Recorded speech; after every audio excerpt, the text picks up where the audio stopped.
Super tasty ചീരക്കറി. ചോറ്, ചപ്പാത്തി, ഇഡ്ഡലി എല്ലാത്തിനും കൂടെ കഴിക്കാം ഈ ഹെൽത്തി കറി. 1 സ്പൂൺ വെളിച്ചെണ്ണ ചൂടാക്കി കടുക്, മുളക്, 2 പച്ചമുളക്, സവാളയും കൂടെ വഴറ്റാം.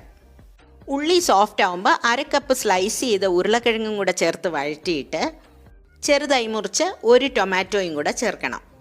ഏത് ചീരയായാലും മതി. ഇതിപ്പോൾ പാലക്കാണ്. 1/2 കപ്പ് ചെറുതായി മുറിച്ച് കൂടെ ചേർക്കാം. വഴറ്റിയിട്ട് 5 മിനിറ്റ് അടച്ചു വയ്ക്കാം. ചീര കുക്കാവുന്ന സമയം പരിപ്പ് വേവിക്കാം.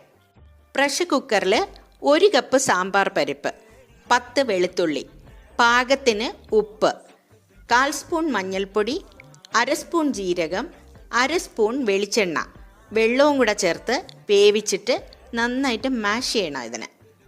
എന്നിട്ട് ചീര ഉരുളക്കിഴങ്ങ് കൂട്ടിലേക്ക് ചേർത്ത് നല്ലപോലെ മിക്സ് ചെയ്താൽ മാത്രം മതി.